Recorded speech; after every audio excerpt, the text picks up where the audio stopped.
Hello everyone, welcome back to the channel. और इस video में हम लोग एक्सटर्नल कॉम्पिटिटिवनेस समझेंगे from compensation and benefits. So let's directly jump in.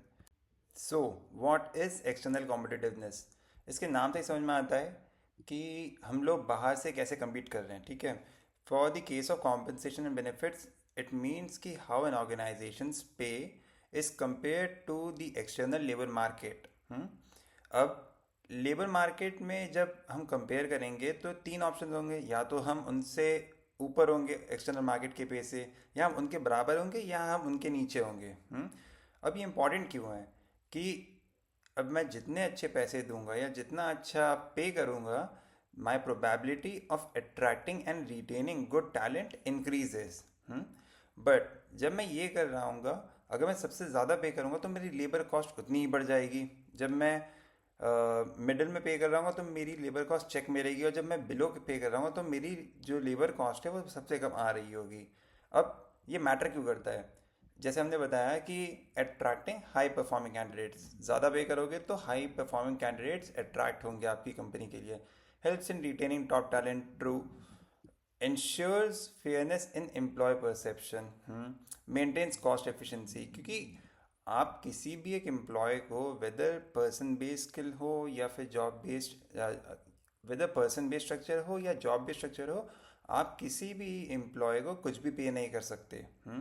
So you have to mention that fairness that is present and also maintain the cost efficiency. सो अब हम लोग discuss करते हैं पे लेवल स्ट्रैटेजीज।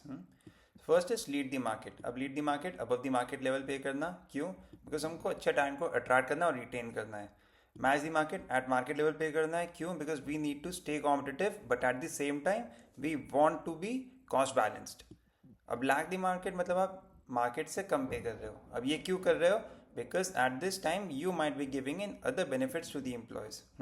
यहाँ पे मैंने तीन अलग अलग वेज थ्योरीज लिख रखी हैं। हम इनको फटाफट डील करते हैं। कि एफिशिएंसी बेस्ड थ्योरी होता है कि एक एम्प्लॉयर एम्प्लॉय को इंटेंशनली ज़्यादा पे कर रहे होते हैं so that employees improve their productivity.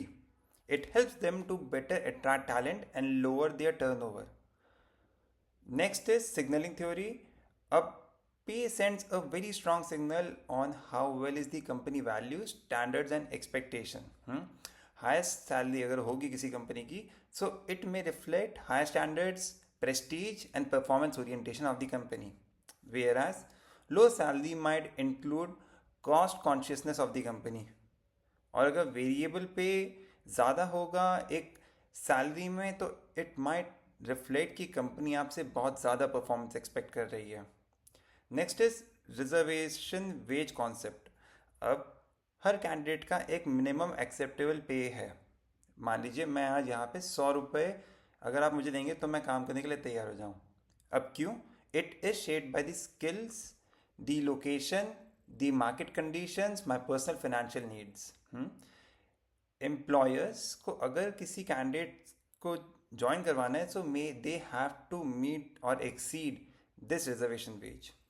अब रिजर्वेशन वेज में भी एक कंडीशन तो नहीं है। एक एग्जांपल थोड़ा सा अजीब लगता है सोचने में, बट होता है कि मान लो डेटा एनालिस्ट है, मैं ऋतिक एक डेटा एनालिस्ट हूँ बैंगलोर में, और एक डेटा एनालिस्ट सैन फ्रांसिस्को में रोहित है। हम हमारे पास सेम स्किल है, बट रोहित की रिजर्वेशन वेज मुझसे ज़्यादा होगी अगर रोहित यूएसए में काम कर रहे हैं और मैं इंडिया में काम कर रहा हूँ, जस्ट बिकॉज यहाँ के कॉस्ट ऑफ लिविंग में डिफरेंसेस आ जाता है। सो ये कुछ पॉइंट्स थे जो मैं आपको चाहता हूँ अच्छी तरीके से क्लियर हो।